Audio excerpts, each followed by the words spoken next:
Something extraordinary is happening on planet Earth. Human beings are living longer than ever before. From Japan to Africa, from Europe to South America, more people than ever before are living into their 70s, 80s, 90s, and beyond, in what many scientists believe to be the most radical change since human civilization began. The world's population is changing more rapidly than at any other time in our history. According to the UN, the number of older people trebled between 1950 and 2000 and will treble again over the next 40 years. In just a few short decades, 1/3 of the developed world's population will be over 60. Imagine what that will look like. Here in Ireland, the same incredible transformation is underway. Half of all baby girls born this year will live to be over 100. Some scientists believe that this is just the beginning, that in the not-too-distant future, we will be able to halt aging entirely. There should be no limit on how long people can live. Human technology has taken the reins of evolution, so to speak. It's tremendously exciting in the field of genetics because you can make a mouse that lives 50% longer, and at that age it doesn't look like it's an old mouse, it looks like a young mouse. In Ireland, scientists, doctors and sociologists are trying to understand the processes affecting our age and what implications they will have for our future. Never before in the history of mankind have we a society where so many people have the privilege of living into old age. It's either what they call a burden or a bounty, and we're at a stage now where, to a large degree, we can influence which outcomes we have. Having a significant number of older people will have a huge impact on the way society works, and it'll force us to ask a number of fundamental questions. Do we want to live longer? Can we afford our pension and healthcare system? What will the third age mean for you and for me? Radical changes will be necessary, but if we plan and manage this correctly, our later years could be our best years.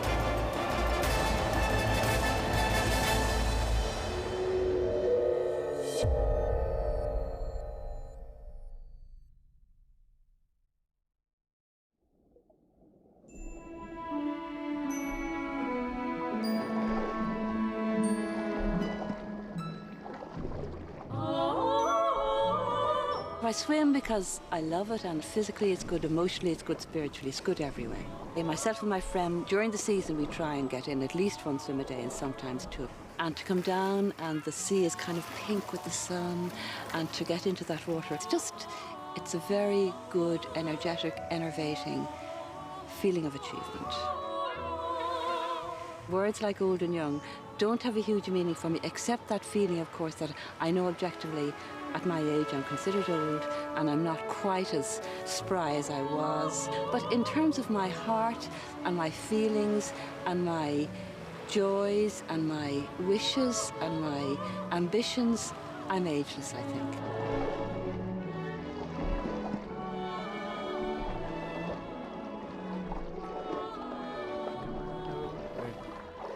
So we're off to Dublin in the green, with a helmet glistening in the sun. Look around you. Everywhere you will see signs that people are living longer and, for the most part, more productive lives than our ancestors could ever have hoped for.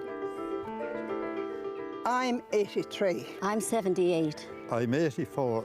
I'm 72. I'm 92. So what's going on? Back in 1840, the poorer classes could expect to live to 38 on average. Anything beyond that was considered a highly unusual achievement. Indeed, in those days, there were so few older people around that society quite naturally held them in high esteem, venerating them for their wisdom and experience. Then, from about the 1830s, across Europe and America, something very odd began to happen. In the 1850s, the infant mortality and the childhood mortality was very, very high. Quite a high percentage of children under the age of 10 died, something like 50% or whatever, so that most parents had large families to compensate for this, and it was part of life at that time that people died when they were very young. What happened then was that the conditions that people were living under began to improve. Engineering got better, waterworks got better, housing got better, food got better, which was a very, very important aspect of it. And more people began to survive childhood. And this, of course, was a major achievement for mankind.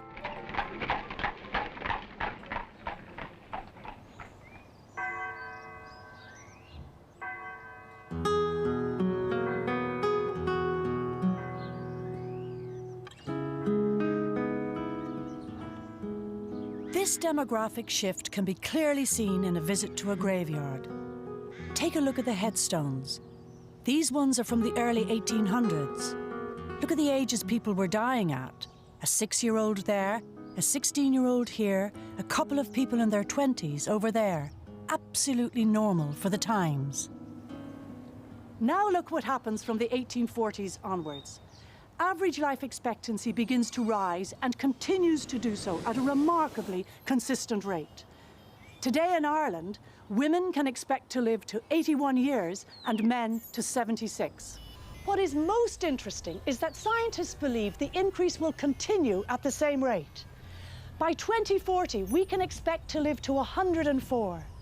Who knows what we might be looking at in the future? So what does this mean for you at home? If you were born in the 1940s, you can expect on average to live to about 70 years of age. If you were born in the 1960s, you should be hoping to hit 75, all things being equal. And if you were born in the 1980s, you should be looking for at least 80 years of life. If you've just been born now, then you should be planning to live to 90, 100 or more. Clearly something incredible is happening. We are living longer than at any other time in human history. The big question is why?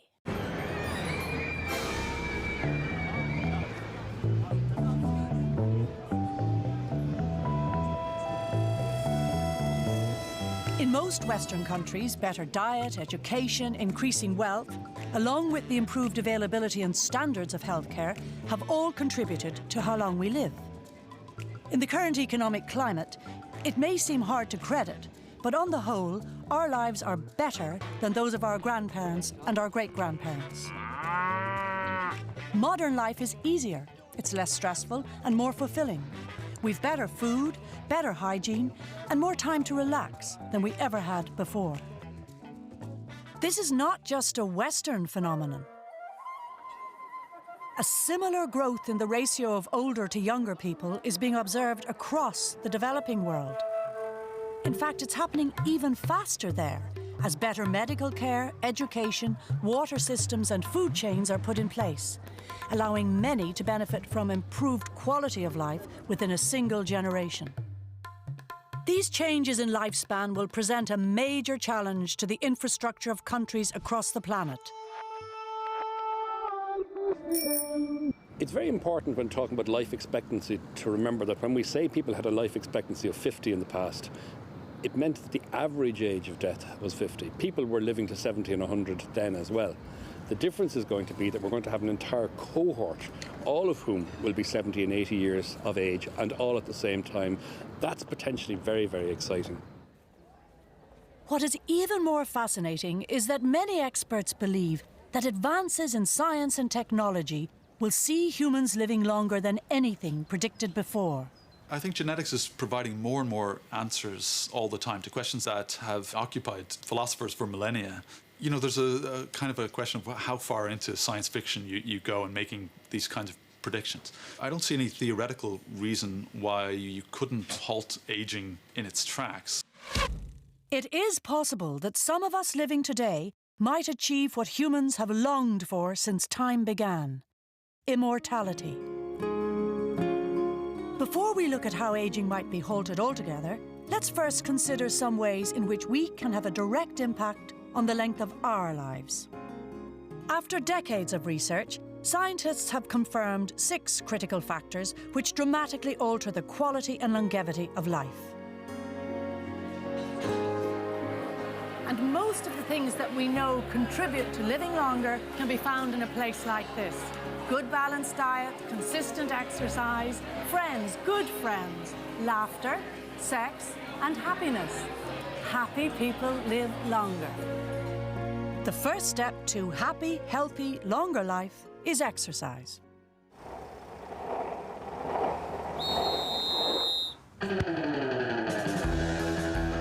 Mick Gillick is 84. I wouldn't see myself old at all. It's a great thing when someone says to me, what age are you making? I say 85 or not. No one ever says I am. They don't agree with me. So, like, you get a great kick out of that. But no way would I be past it. Because, like, I'm popular with the women, too. That Mick does not feel past it has probably got a lot to do with the amount of exercise he takes. Staying active and maintaining fitness have been clinically proven to be good not only for the body and muscles, but also for our minds, improving our cognitive skills and memory. Exercise is one of the key factors in promoting healthy aging. You don't have to spend hours in the gym. A brisk walk of 10 minutes 3 times a week has been shown to produce very positive effects. I like this one. It's good for your knees. We come over, we shake a leg over here, I'm telling you. This keeps us alive. It increases your self-esteem, your feeling of well-being, and your sense of happiness, and these are all very positive things. Well, I didn't have mine, good.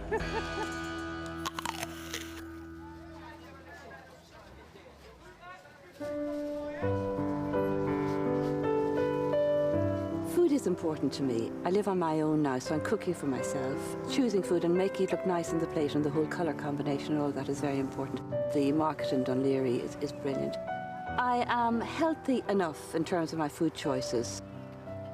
I decided I wouldn't go on a diet, but what I did is I bought a smaller plate and I filled the centre of the plate, and the idea is that you have more fruit, more vegetables, and then you have meat. You know, so I would have hopefully 1 or 2 or 3 vegetables per meal, and then a smaller amount of meat or rice or pasta, and that's good. And I think you can get into the habit of eating too much, and equally you can get into the habit of eating less. Anne Dempsey's decision to eat a little less than she might normally be inclined to is having a very positive impact on her health. Humans who do the opposite, who eat more than they need, find that overeating brings on severe chronic illnesses that can drastically shorten our lives, including heart disease, high blood pressure and diabetes. It's being estimated that about 60% of health problems in old age can be traced back to poor diet. It can produce cardiac side effects, weak muscles, weak bones. Just as important as how much we eat are the food choices we make. One simple rule is that the darker the fruit and vegetables, the better. Plums, blueberries, broccoli, cabbage are all high in antioxidants, which directly affect our cells' ability to replicate themselves.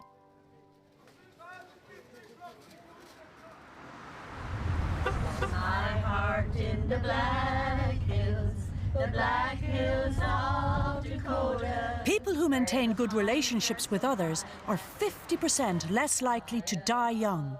And according to new evidence, social isolation can be even more harmful to your health than smoking. Spending time with good friends has been shown to decrease the inflammations which cause cancer, heart disease, stroke and dementia. The extent to which you maintain relationship with friends is vitally important to your health and your well-being. And living a life with purpose, with meaning, having lots of have-to-dos in a day is very important.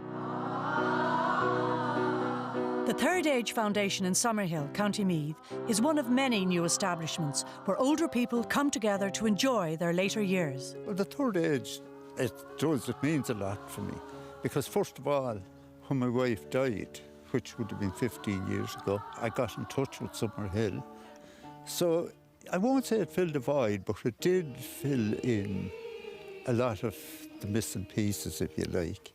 This more or less opened my eyes to a new life. When I get older, losing my hair, many years from now. One of the big problems for some older people is the tremendous loneliness when they lose their husband or their wives, and that huge hole that's left in their lives. And it's so difficult for people to find a substitute. Will you still need me? Will Will you still feed me when I'm 64? One of the key things is to make it easy for older people to stay socially engaged, that they are there absolutely in the centre of their communities, that they feel that there are things they want to go to, people they want to meet, things they want to achieve. It's an absolutely crucial part of well-being. Will you still need me? Will you still feed me when I'm 64?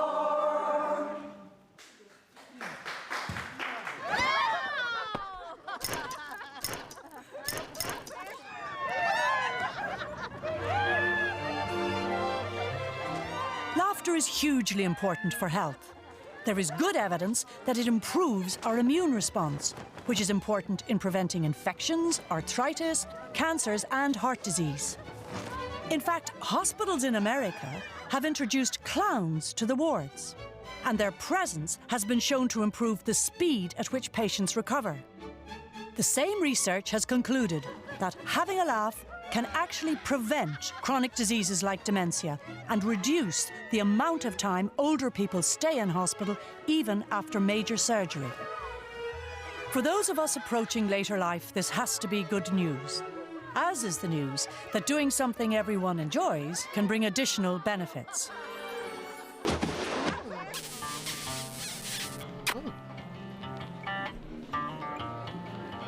So you think sex is the preserve of the young?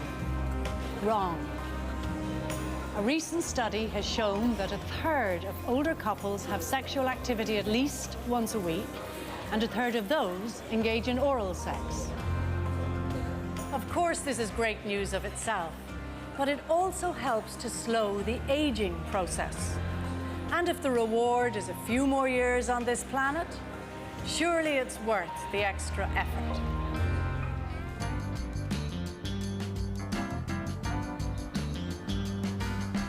First time I saw you walk on by. I worked in the airport, Dublin Airport. I used to do deliveries from there. Karma worked in the airport, and that was just how we met. I knew right away we liked each other. Both of us are married twice. Like, you don't forget the people. I'm 73 and Tony's 76. Yeah. So I still feel young, at heart. Just when I look in the mirror, I say, who are you? I don't know what love really means. It's just that we want to be together. And sometimes people remark like that, how we're always together, that we don't get fed up at times with each other, but we don't. We go everywhere together and we do everything together. I do all the washing up. That is not done together. We still have a sex life, but nicely spaced time. It wouldn't be as often as it was when we were younger, but it's still there. It brings us closer together, and we'd have a good laugh now and again, and close partnership. Yeah. We have evidence that older people who continue to have an active sex life have a much better chance of remaining physically and psychologically healthy. Because part of being sexually active is feeling young, and the evidence is really good. You know, if you feel young, it actually has real effects on your body.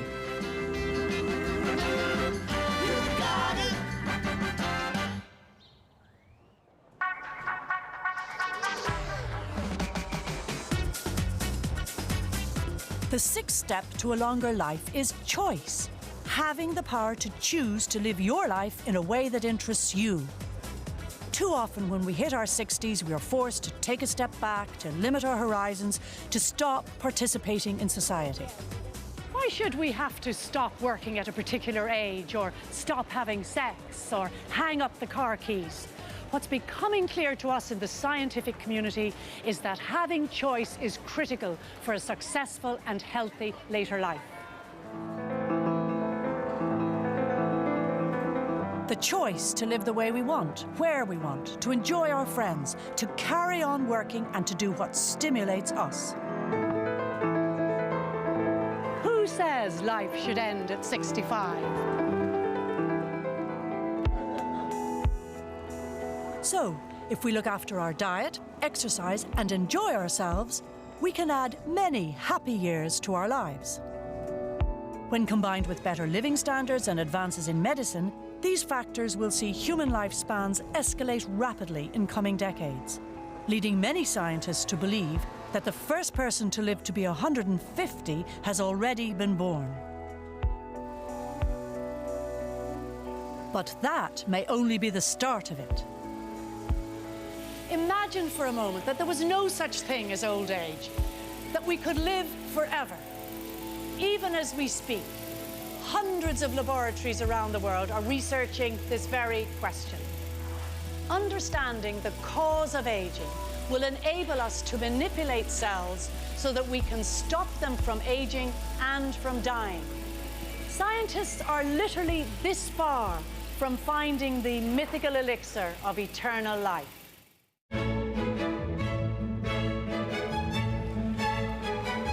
Aging is a biological phenomenon that causes people to get sick. So, by definition, more or less, it is, in theory, a legitimate target for medical intervention. The real question then is, can we actually develop medicine in the foreseeable future that will treat aging just as effectively as we can currently treat infectious diseases, for example? And I think, yes, I think there's a very good chance that we will be able to do that in the next few decades. Dr. Aubrey de Grey is a visionary, working at the front line of genetics. He and the Sense Foundation he runs are working to make advances in genetic science which will substantially increase the human lifespan. You can think of it as simply preventative geriatrics. Some of the fixes will involve gene therapy. They will involve actually using viruses typically to manipulate the genomic and genetic composition of our cells. Some of them will involve stem cell therapy, putting new cells into the body that have been conditioned in the laboratory so as to proliferate and differentiate into the types of cell that are not being automatically replaced by the division of stem cells that are in the body already. There may also be more traditional types of medicine involved, things like vaccines and regular pharmaceutical drugs. And there may also be surgery involved. We may, in some cases, want to replace whole organs with organs created using tissue engineering, for example. So what this means in terms of how long people will actually live, and I want to emphasize that I don't work on longevity. I work on keeping people healthy, and the longevity benefits are simply a side benefit. But the consequences in terms of longevity will be determined by what we achieve with regard to causes of death that don't have to do with aging. So at the moment, if we calculate how long people would live if they maintained the same risk of death each year that they have at the age of, let's say, 25, then we come out with numbers around 1,000 years as the average lifespan. And of course, some people would live a lot longer than that, and some people less long.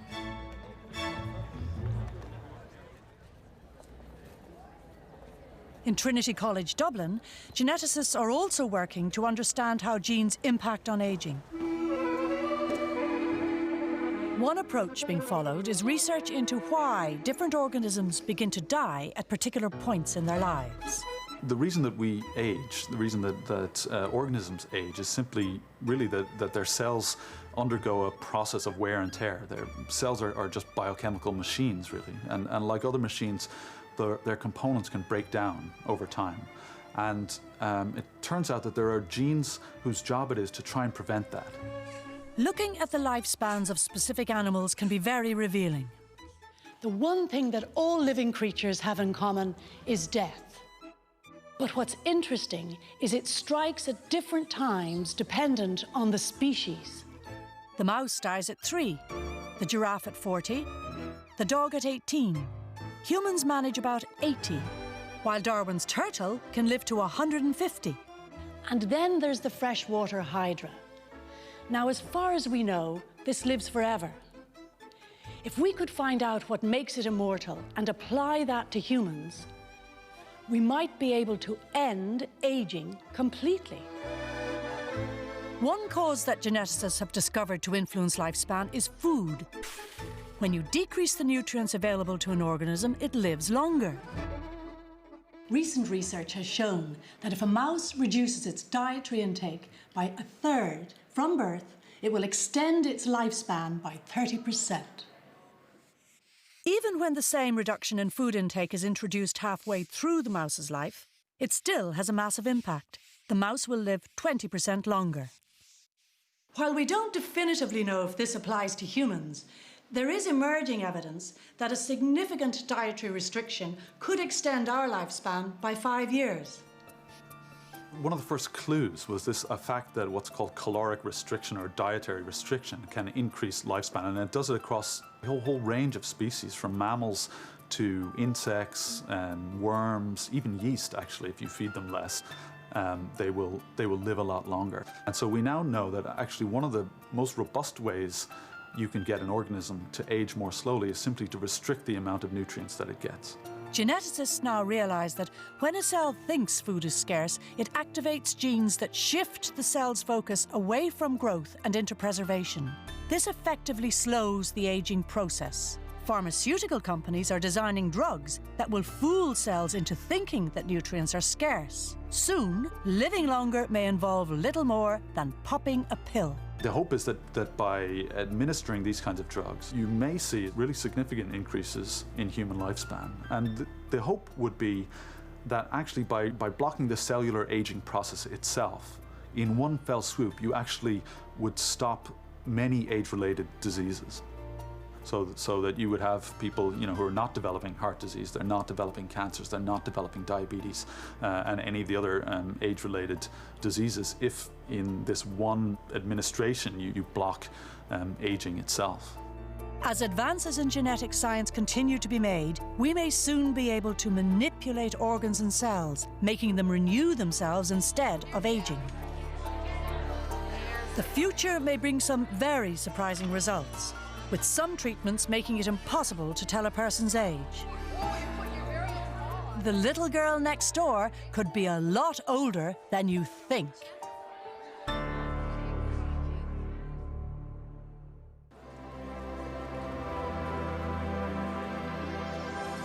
The human race is going through a radical transformation.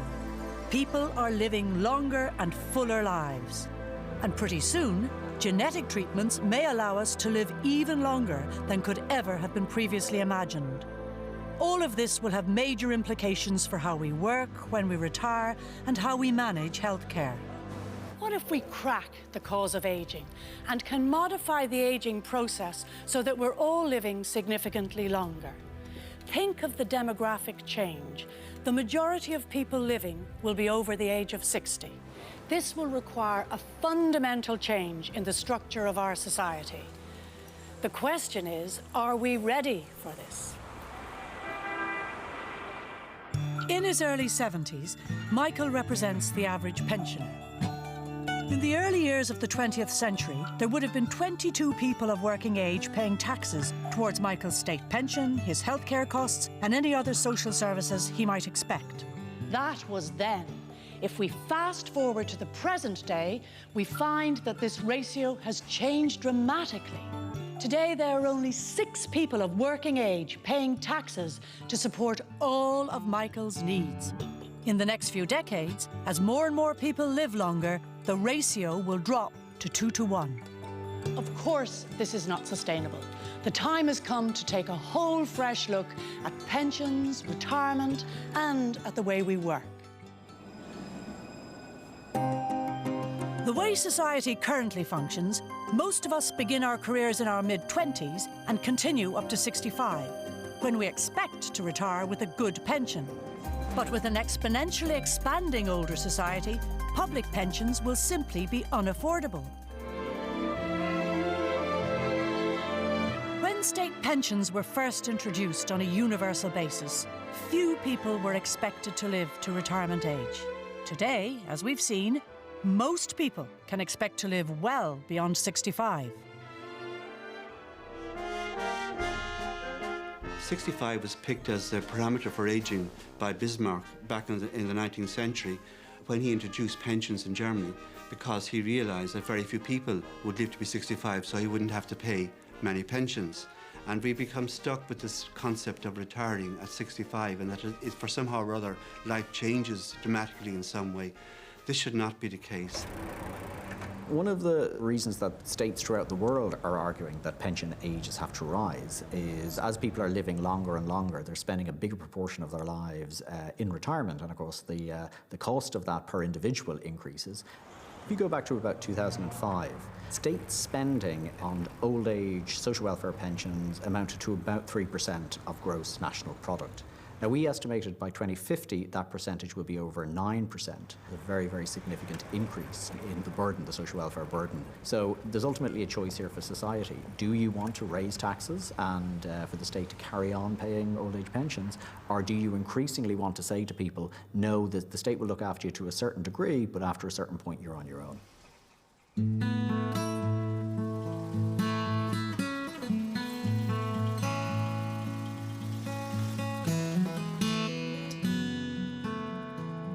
Think of the value that older people can bring to the workforce. Think of the sheer wealth of knowledge they have accumulated across a lifetime. As we get older, our speed and reaction capabilities decrease, but there is a lot to be said for the expression, wise old owl. My name is Patrick Casserly. I was 78 on the 7th of March of this year. I can't see myself as old. I still think I can do the things I did 25 years ago, and I try to do the things I did 25 years ago. That's what keeps you going. So in actual fact, I'm not retired. And I've no intention of retiring, actually, you know. I was employed here in 2003 as a part-time worker. B&Q suit me fine in that respect, the 4 hours a day. 10 o'clock to 2 o'clock, that suits me fine. We have a 6B2. B&Q are blazing a trail. 1/4 of their employees are over 50. In the UK, their oldest worker is 95. You're well stocked up there, isn't it? Older workers are regarded as highly reliable, they're very loyal, they have a tremendous amount of experience. For example, managerial expertise does not diminish with age. And also, older people have a very good effect on the younger workforce. They're a kind of a stabilising influence. I get a great sense of enjoyment out of working. I still feel physically fit and physically able to continue on as I am. If somebody come along and said to me, you're finishing tomorrow, I'd probably dispute it because I feel physically fit and all ready to go. I've heard there was a secret chord That Paddy is still working happily and productively at the age of 78 should not be surprising. don't really care for music, do you? With the ring of a bell in the back of my mind. We're not surprised to see iconic figures in the fields of arts and media working long after people in other areas have retired. Why should this not be the case in the fields of education, social services, law, business management, where older people could be an incredible asset? Eddie Brennan gives it inside now to Richie Power, and Richie Power, the goalkeeper is out. He has it though. Other countries around the world have already begun to change their approach. In Japan, which faces a similar situation to Ireland, 5% of over 90s are still at work. And in Holland, 65% of grandmothers and 60% of grandfathers provide childcare. In doing so, they are making an enormous contribution to the economy and to society as a whole. With living into our 90s and 100s set to become the norm, we will have to radically and urgently rethink the way we live. Our typical sort of model of work is that you get sort of promoted and promoted and promoted, you acquire more and more responsibility, and then in a sense you go out at the top. It's unusual enough for people to step down, but a lot of the research in the area would say that that's exactly what people want to do. Then I think it's an opportunity to rethink working life. We don't want necessarily to hurtle through life in a very intensive 40-year working period. We could redesign it so that people have time out at a time when they're having children, and then at the same time to be able to work much, much later, into later years, but at a different pace. The next few decades will see radical change in the areas of retirement and pensions, but they will pale in comparison to the changes we will see in what is one of the most complex and expensive sectors in society, health care.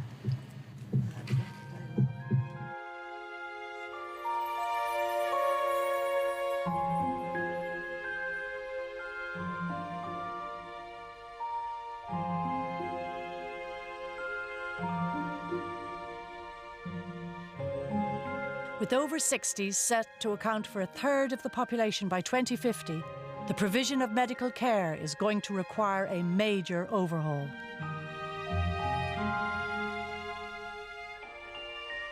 As senior gerontologist in St James's Hospital in Dublin, Professor Davis Coakley understands the problem well. One of the biggest challenges is health in old age. There are several significant problems old people can develop, such as respiratory problems, cardiac problems, strokes, osteoarthritis, neurological problems such as Parkinson's, endocrine problems which can often be missed.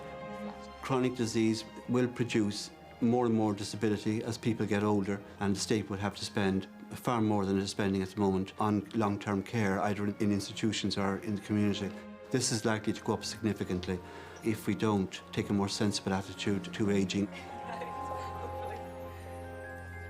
In the world as a whole, about 80% of healthcare costs are in chronic disease management. And currently, most of that care for people suffering chronic disease are managed in acute settings, which are hospitals. And there simply isn't going to be enough hospitals or doctors or nurses to take care of them in the current model. The United States is actually a very interesting example in this area. They don't have a particularly old population, but they do spend a massive proportion of their gross national product on health.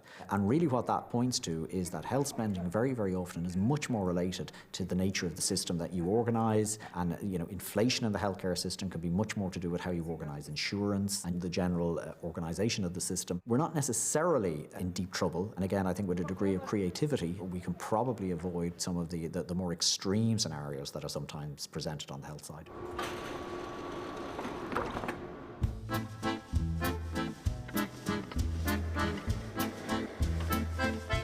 At 114 years old, Anne Eugénie Blanchard is currently the oldest living person on Earth. For the past 30 years, more than a quarter of her life, Anne Eugénie has been living in a nursing home. I'm sure she's comfortable, but it's probably not what she had in mind. Few of us would choose to spend our last few years in a nursing home, nor would we choose to die in hospital if we could avoid it, or spend hours in an emergency department when we're sick.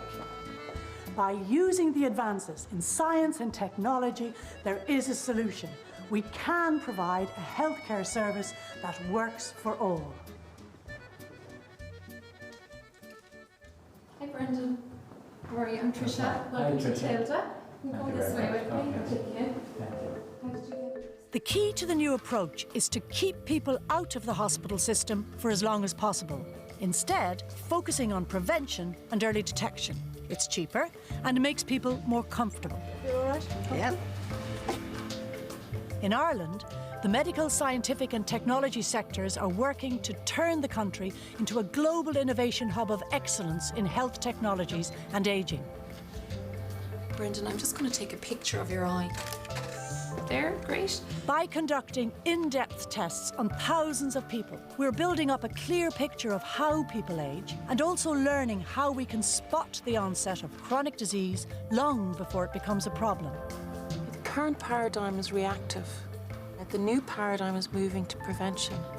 And in some countries where they have put in preventative models, it's actually shown that they decrease the cost of the healthcare system significantly. Sweden's one of those.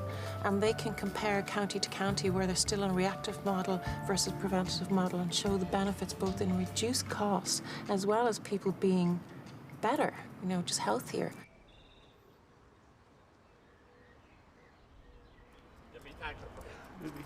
I'll see you there.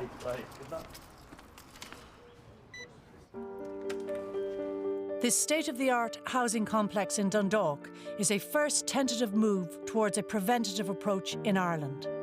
As well as being fitted out with useful gadgets and equipment, the house has been embedded with sensor technology that tracks Sean's movements throughout the day. Should he change from his normal behaviour, the central monitoring system will alert the medical professionals that Sean may require attention. Sean is also testing out a personal health monitoring system. Technology of this kind offers a glimpse of the future of healthcare. Put the blood pressure cuff on your arm as shown. The Intel Health Guide, if you like, there's two parts to it.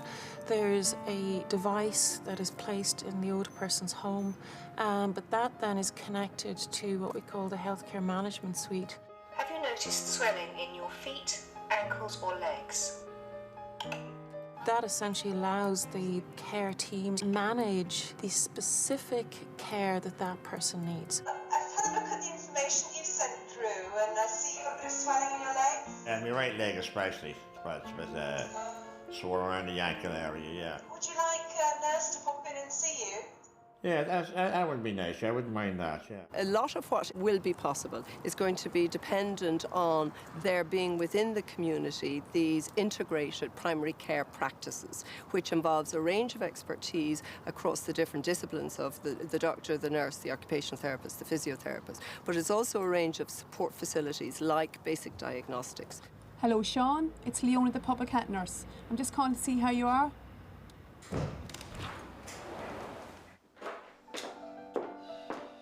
As technologies advance and we come to understand ageing better, the aim is to provide a more tailor-made medical service that is tuned to the actual needs of each individual person and focused on the community and on the home. OK, Jim, would you like to go now? In one of the most in-depth joint ventures between academia and technology companies in the world, groundbreaking clinical studies in Ireland are informing the development of new technologies which aim to dramatically change the way healthcare is provided. One exciting experiment is the shimmer sensor. It monitors how people walk, and scientists hope it will act as an early detection system. In the future, devices which are the size of this will be this size. We'll be able to implant them in the body, and as we go about our daily lives, they will constantly gather information and transmit that information to healthcare professionals. This will completely revolutionise the way we deliver healthcare. With a tiny chip implanted in his body, Sean can get on with his life. If a problem arises, the chip will trigger an immediate response from the emergency response units. I think certainly when we develop sufficiently sophisticated monitoring and diagnosis done by things that are, for example, implanted in the body or else are in the home, then it will certainly be possible to identify when someone is at risk of some real medical emergency before it happens, and thereby come and effectively take you off to get preventative treatment before you even know consciously that you're ill.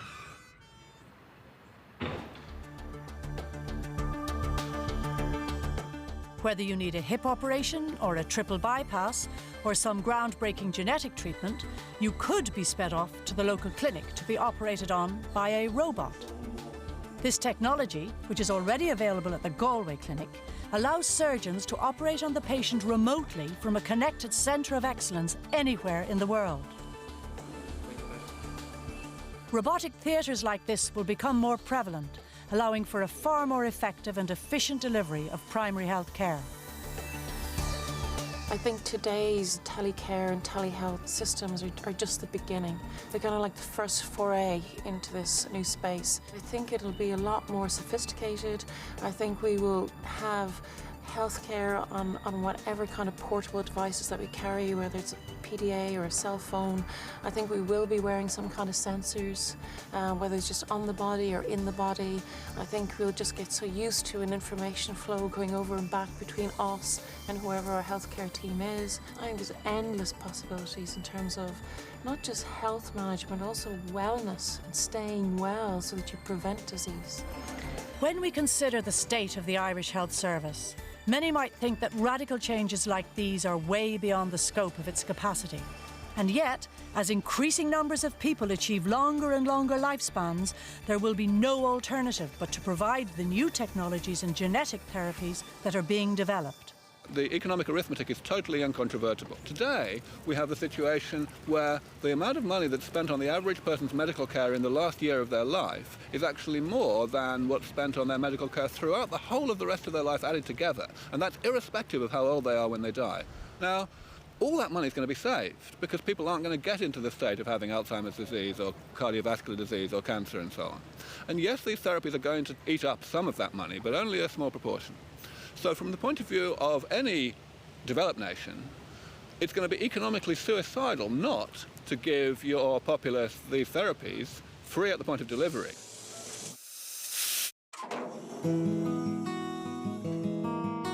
In modern society, we tend to see older people as being frail and needy. In fact, the opposite is the case. Only 15% require regular medical attention. The remaining 85% are perfectly healthy and living life to the full. Of course, things like pensions and health care will be difficult to deal with, but let's think differently about them. Let's convert what is perceived to be today's burden into tomorrow's bounty. What is most interesting is that the majority of older people are economically independent. Essentially, as we move into the future, we're going to have a very large new player on the field, and it will be the player which is the people of age and all of the things that they bring with them. We've become accustomed to providing for the needs of youth, and as we move out into the future, we're going to have the needs of youth, the needs of people who are in their child-rearing years, and in the future a very articulate, wealthy and probably demanding people of age group who are going to be a very interesting other part of the mix. One of the under-recognised features of an older population is the purchasing power of the older consumer. They account for 75% of wealth in the EU, 80% in the UK and the US. What's really interesting about what we call the silver economy is going to be the demand for new products. Essentially, if you do nothing, that means huge costs in healthcare and huge pension costs, and younger people are going to be taxed out of existence. But you can turn that around and say that that's an opportunity. Most people now innovate products and services for 30 and under. You know, if they turn to the 50-plus market, they could innovate all kinds of products and services for those people. Older people want a whole different set of products.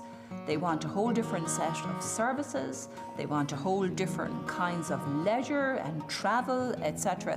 There is a huge opportunity here in Ireland to make this, as it were, our niche capability.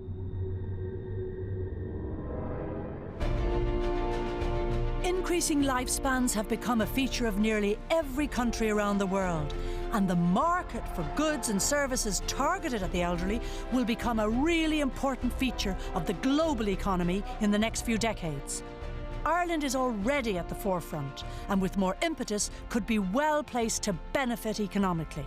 If we focus on developing medical expertise, gene therapies and new technologies, Ireland can become a leading player in what is set to become the great gold rush of the 21st century. So there are many pharmaceutical companies who are very interested in this kind of approach. If you're the person who discovers these biochemical pathways and you find a drug that blocks them, then yeah, that might be the elixir of youth, and clearly there's a lot of money to be made in it. The end of aging is possibly the most radical change that human civilization has undergone for millennia. Dealing with it won't be easy, but it will be worth it. Of course, there are great challenges ahead, but we can overcome them. In many ways, we have no choice but to, because the generation who are growing old today are like nothing that has come before them.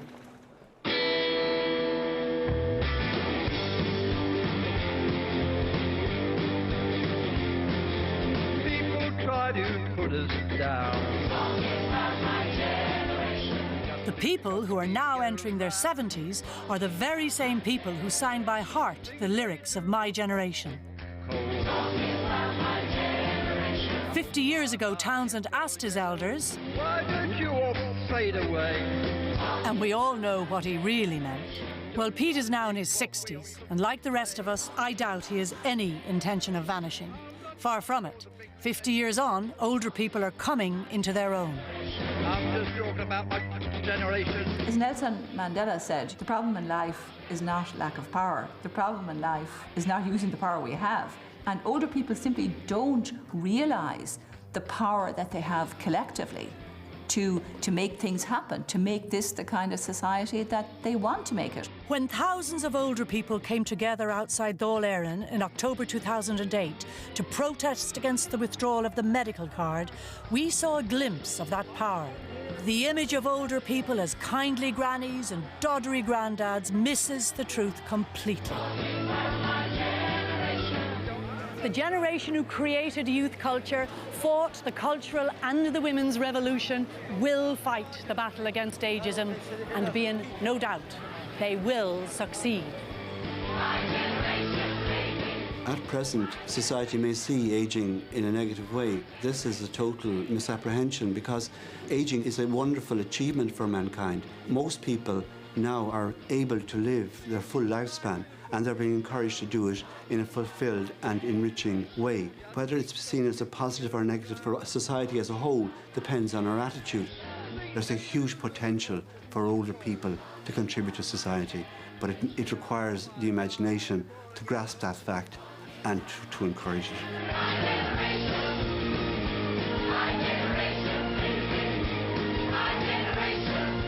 Everything as we know it is changing. The human race will never be the same again. It is time for us to welcome and to enjoy the potential for living longer.